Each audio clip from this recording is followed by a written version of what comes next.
Welcome back.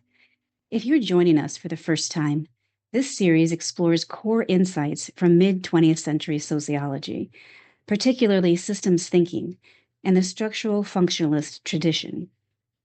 These ideas were central to sociology in the mid-20th century. Our goal is to bring them back into the conversation as an essential perspective that helps explain how order is maintained, how groups adapt, and how pressure for change can be utilized for stability. Remember, each episode is just a starting point, an introduction that scratches the surface. The goal is to spark your curiosity and invite you to explore the foundations of the discipline more deeply.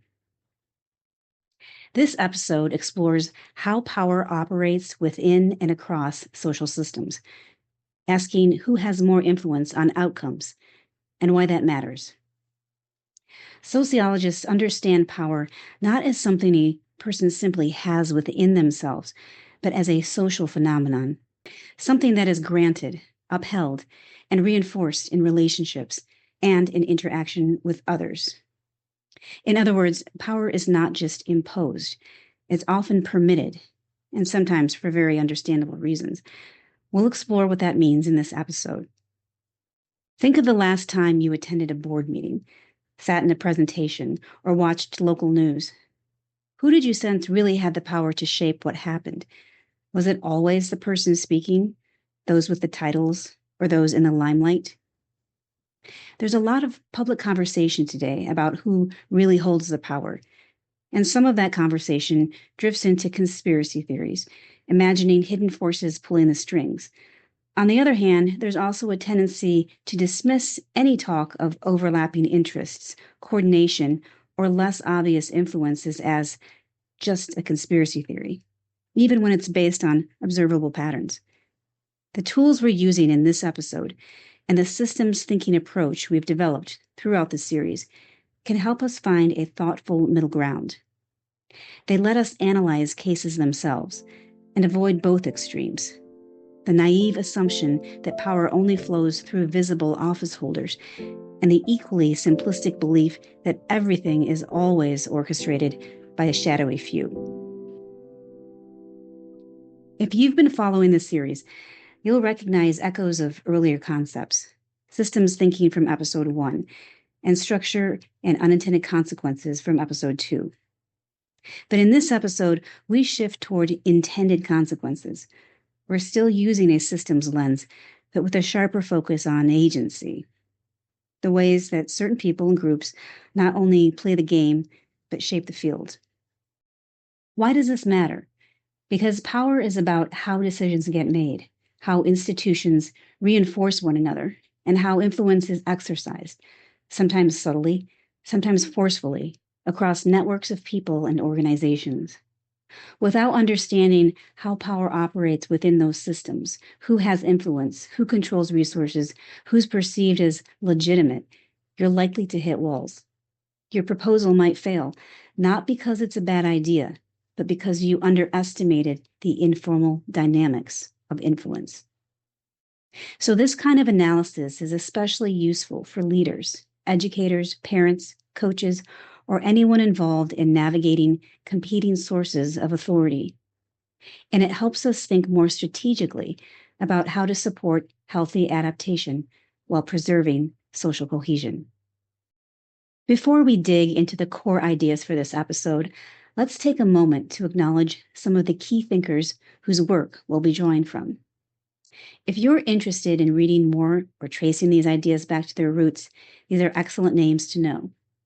And even if you're not planning to dive into the primary text, just getting a feel for who shaped these ideas will help ground our conversation. We'll start with Robert Bierstedt, an American sociologist who argued that we need to be precise when we talk and think about power. He distinguished carefully between related concepts like power, authority, influence, and domination. Those distinctions that we'll explore in this episode. Next, John French and Bertrand Raven were American social psychologists who proposed a now classic framework for understanding power. There are 6 types of power give us language for analyzing how it works in both formal and informal ways. These categories will show up again when we look at how different institutions interact. Finally, we'll draw on the work of C. Wright Mills, who coined the phrase power elite in his 1956 book of the same name. Mills argued that leaders in business, government, and the military often hold overlapping roles and shared interests that allow them to shape major decisions without necessarily even needing to coordinate behind the scenes. Each of these thinkers offers a piece of the puzzle. As we continue, we'll see how their ideas help us understand the forms power takes, how it moves through institutions, and what that means for individuals trying to make a difference.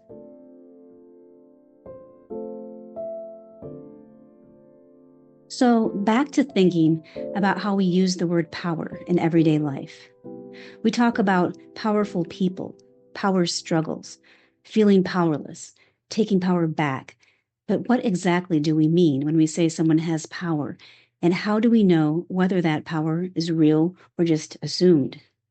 Sociologists have long grappled with these questions, and one of the more careful thinkers on the subject was Robert Bierstedt.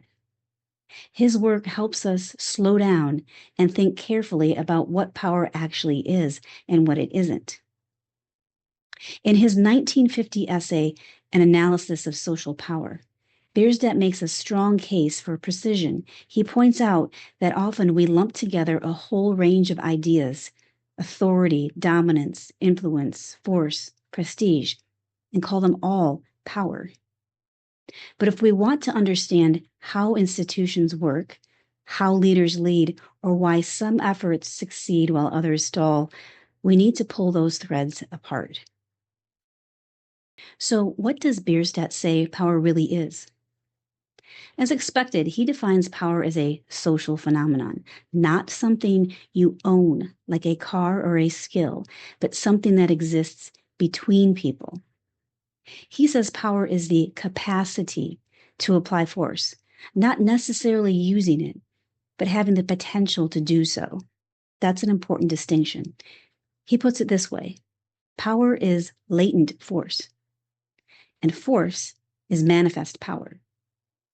Then one step further, authority is institutionalized power. In other words, power becomes authority when it's recognized and accepted within a formal structure.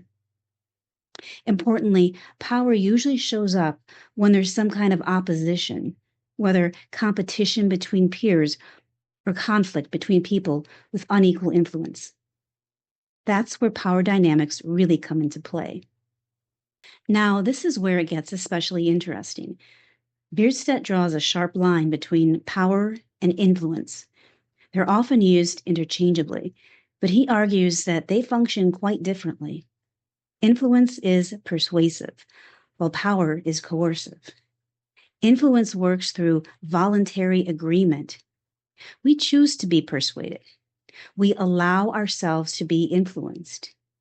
Even if people don't realize it, they are giving that opportunity to influencers on social media. Power, on the other hand, requires submission. It involves the capacity to enforce action in the face of resistance. To illustrate this, Bierstedt offers the example of a king and his lady companion. The king holds power, recognized, formal, and backed by institutional force. His lady friend, however, may influence the destiny of a nation, but not because she has power herself, but because he allows himself to be swayed by her. Her influence depends entirely on his willingness to act on it. As Bierstedt says, her influence is inefficacious unless it is transformed into power. Similarly, a teacher's knowledge or opinions may carry influence, but what often gives them actual power is their ability to assign grades, to withhold credit when standards aren't met. That coercive capacity distinguishes power from influence. Bierstedt also emphasizes that power and influence can exist independently. He compares Karl Marx, a man of vast influence with no formal power, to Stalin, a man of immense power, whose influence arose because of that power. Ideas, Bierstedt reminds us, may be powerful in a metaphorical sense, but they don't wield power in the sociological sense. They exert influence. Bierstedt's final layer of distinction is between power and dominance. At first glance, they might seem like two sides of the same coin, but he argues that they belong to two completely different worlds. Power, he says, is a sociological concept. It exists in the space of organized groups and institutions. Dominance, on the other hand, is psychological. It's a trait or a tendency in individuals. A person might have a dominant personality, but no actual social power. Or someone could be personally unassuming, yet hold enormous power because of the position they occupy in a group. As Bierstedt puts it, the locus of power is in groups, and it expresses itself in intergroup relations. The locus of dominance is in the individual, and it expresses itself in interpersonal relations. He even gives the example of Nazi Germany to show how individuals with submissive personalities can greatly contribute to a group's power by conforming and supporting its collective goals. That's a striking example and a reminder that real power doesn't always look the way we expect it to. So why does this matter? Because if we confuse dominance with power or charisma with authority, we might misunderstand who's actually driving outcomes in our schools, churches, cities. We might direct our attention toward the loudest voice in the room rather than the one with the capacity to enact change. This section of the episode started with Bierstedt for a reason. He offers us a foundational way to think clearly about what power really is. And once we've had that, we're in a much better position to look at how it flows, formally and informally, through the institutions that shape our lives.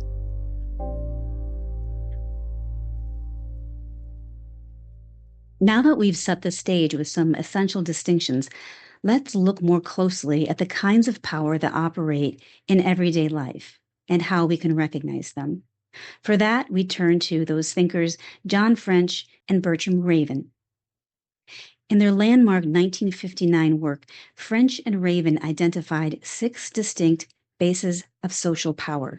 These aren't categories of people or positions, but rather sources, different ways in which power can be exercised in social situations.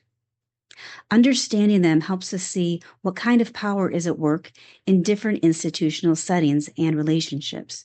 It can also help you notice what kind of power you do have, even if you might not realize it. Here's a breakdown, along with a few everyday examples to help ground the ideas. Coercive power. This is the ability to punish or deliver negative consequences. Think of a boss who can fire someone, or a teacher who can assign detention. The power lies in the threat or use of force, and it often produces compliance, but often also resentment.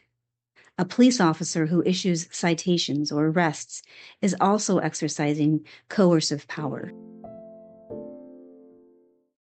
Reward power.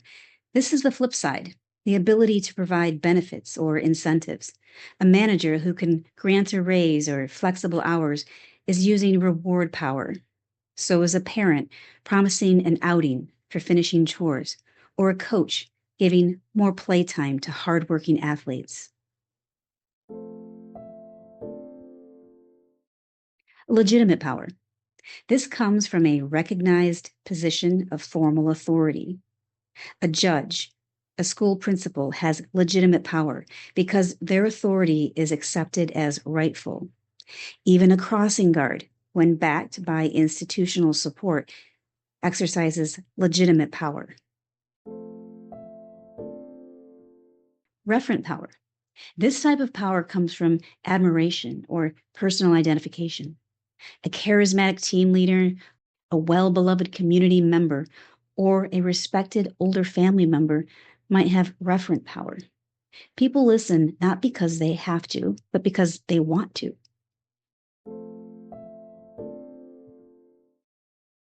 Expert power. This is the power that comes from perceived knowledge or competence. A seasoned mechanic, a tech guru in an office, or a trusted doctor may be deferred to because people trust that they know what they're doing. Informational power. This is about control over specific information. Someone who has access to key data or institutional know-how, say an administrative assistant who knows how decisions really get made behind the scenes, can shape outcomes without having any formal authority. A person who has inside information or who simply knows how to navigate the system can quietly hold a lot of sway. These 6 types of power help us analyze everyday situations with more clarity. In a classroom, for instance, a teacher may draw on legitimate power as an authority figure, reward power with their extra credit opportunities, and expert power through their subject knowledge. But a popular student may wield referent power, while a student who knows the administrative system inside out may use informational power to push for changes. French and Raven's framework also reminds us that power isn't all or nothing. It's often distributed, overlapping, and shifting over time. Recognizing what kind of power is in play, whether at work, in community groups, or families, can help us respond more thoughtfully. It can also help us understand where influence stops and authority begins. As we'll see in our upcoming case study, being able to tell the difference between these types of power can change how we understand and respond to conflict and collaboration in real-world settings. Take a moment to match these examples with a type of power. A judge who issues a verdict.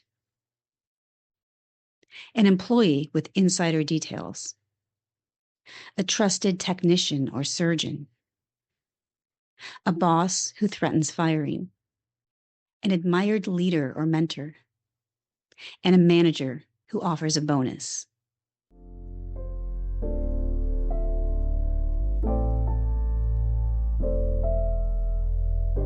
Now let's turn to C. Wright Mills, a mid-century sociologist whose work helped shape how we think about leadership and decision-making in modern society. In his book, The Power Elite, Mills offered a new lens for understanding who really guides the direction of national institutions through patterns of connection, shared background, and visibility. Mills observed that in mid-20th century America, leadership roles in the military, corporate, and political spheres were increasingly occupied by a small set of individuals who knew one another, moved in the same circles, and often moved between roles in these sectors. A business executive might later serve in government. A military general might go on to lead a major defense contractor. These patterns of overlap and circulation, Mills argued, helped create a shared worldview among leaders at the top. Rather than seeing this as always a deliberate or coordinated effort, Mills focused on how proximity, background, and institutional ties could create a kind of unity, one that subtly shaped national priorities and long-term decisions. For example, individuals from elite schools, private clubs, and legacy institutions often shared similar assumptions about economic growth, national defense, and the role of government based on their experiences. These assumptions could go unchallenged and unnoticed by them, not necessarily because of malice or collusion, but because of similar life paths and mutual reinforcement. Another contribution Mills made was his attention to public visibility. Some members of this power elite, he noted, became household names.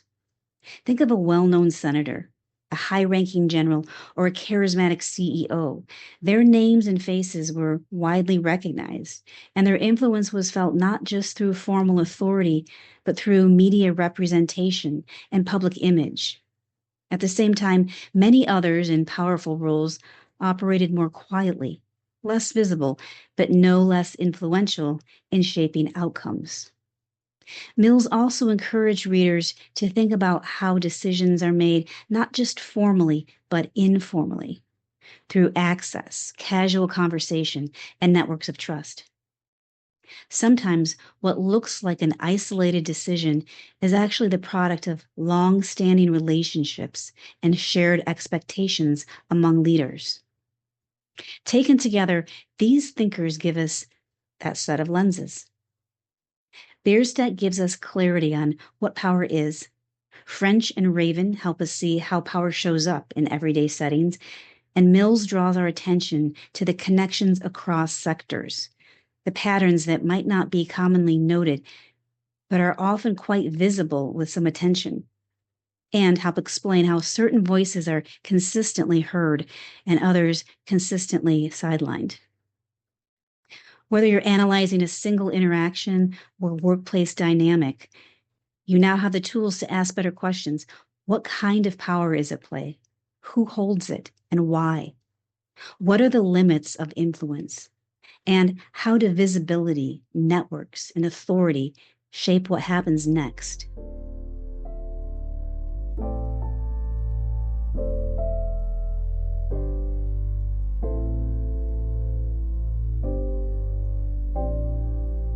Let's bring everything we've discussed into a real-world example, something that could happen in any mid-sized American city today. Imagine a faith-based nonprofit launching a new mentoring program for youth. It's a carefully designed initiative, secular in its day-to-day operations, but guided by values like commitment, compassion, and responsibility. Volunteers are trained to meet weekly with teens, help them with homework, offer support, and model stability. Early signs are encouraging. Parents express gratitude. The youth seem engaged. Local schools even begin referring students quietly, appreciating the added support. Then, about 6 months in, something shifts.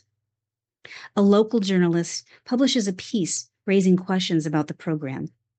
There are no outright accusations of wrongdoing, but the article subtly suggests that the organization's faith-based roots might be a cover for proselytizing. The framing is cautious, but the implications are hard to miss. A few days later, a major donor calls. They aren't personally concerned about the religious aspect, but they are highly sensitive to public image. They recommend, gently but firmly, that the organization scrub references to moral values and character formation from its website. Future funding, they hint, may be contingent on this. Not long after that, a city official reaches out. A resident has filed a complaint alleging that the program's volunteer recruitment materials aren't inclusive to people with a variety of values. The official reminds the director that, depending on how things develop, the city might need to reevaluate its formal partnership with the nonprofit. Now, the leadership team finds itself in a pressure triangle. The journalist represents informational power. They don't hold formal authority, but their article shapes the public conversation and creates reputational risk. The donor exerts reward power. Their continued support is conditional, and they know it. The city official holds legitimate power. As a representative of the government, they can alter partnerships and redirect funding. Together, these actors also hint at other power bases. The city could exercise coercive power by threatening funding loss. And the donor's influence is amplified if they're admired or trusted, which is referent power. The journalists, depending on their track record, may be perceived as having expert power, further legitimizing their concerns. All of these are forms of power that French and Raven helped us name. And none of these people are necessarily bad actors. They're simply responding to their own incentives and accountabilities. Inside the nonprofit, tensions rise. Board members debate strategy. Some want to comply quickly to avoid jeopardizing support. Others worry that the program's mission is being compromised. The executive director tries to chart a middle course, softening the language on the website while keeping the core mentoring approach intact. This is where our earlier concepts come to life. From Beardstedt's perspective, we see the nonprofit has influence. It inspires goodwill, attracts volunteers, and changes lives. But it doesn't have power in the strict sense. It can't compel the donor, the city, or the public to support it. It must work through persuasion and adaptation. And C. Wright Mills would remind us that this isn't just bad luck. The journalist, donor, and official are part of what he called the power elite, perhaps at the local level. Not because they're conspiring, but because they move in interconnected circles. Their decisions have ripple effects, and they often reinforce each other without even coordinating. Here's a key takeaway. Someone watching this unfold might see it as only a culture war, or they might solely blame oversensitivity or just chalk it up to politics. What's actually, or also, happening is a convergence of different power forms, shaped by institutional logics. If the nonprofit doesn't understand that, it might overreact or underreact. It might pick the wrong battles. But with a sociological lens, the board can make a more grounded decision. They can recognize where real power lies and what kind of adaptation is necessary, and especially which values are non-negotiable. So let's go a step further and imagine what the organization actually does with this insight. Because they understand power, not just as an individual's force, but as something that flows through networks and takes different forms, they avoid panic. They don't rush to issue defensive statements or drastically rebrand the program out of fear. And they don't double down in defiance either, which could alienate donors and city partners even more. Instead, they pause to assess the situation using concepts we've highlighted. They recognize the journalist's piece reflects informational power, and so they decide to engage with it constructively. They reach out, offer clarity on the program's secular structure, and they invite the journalist to observe a mentoring session. They also recognize the journalist's possible expert power. Their platform and reputation make their interpretations influential. By acknowledging this, the organization responds with professionalism, not defensiveness. With the donor, they lean on referent and informational power of their own. One of the longtime board members, someone who the donor respects, meets with them privately and explains the values-based origins of the program in terms of outcomes and social good. They provide data, testimonials, and reassure the donor that the mission is solid. In doing so, they also demonstrate expert power, showing credibility and knowledge about their own field. And then with the city, they review the recruitment materials and make small but meaningful changes to emphasize openness. They also invite the city liaison to attend the next volunteer training and offer feedback. This builds relational trust and shows respect for legitimate power without ceding the nonprofit's values. In doing so, they manage to retain influence and preserve their mission, not staying static, but adjusting wisely. They protect their identity and yet adapt to the real power dynamics around them.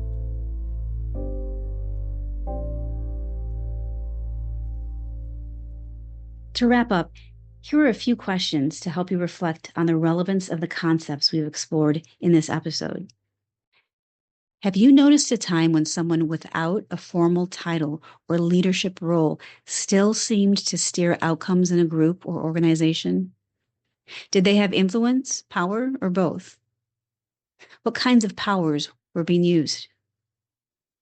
Number two, what role have you played in helping a group respond wisely when it came under scrutiny or pressure? Did the group recognize all the kinds of power involved? And finally, have you ever seen a group or leader misjudge where real power lies and end up reacting in a way that backfired? How might distinguishing between power, influence, and authority have changed the outcome? Thanks for exploring these questions with me. In the next episode, we'll look at deviance, that is, behavior that violates the accepted norms of a group. See you in episode 6.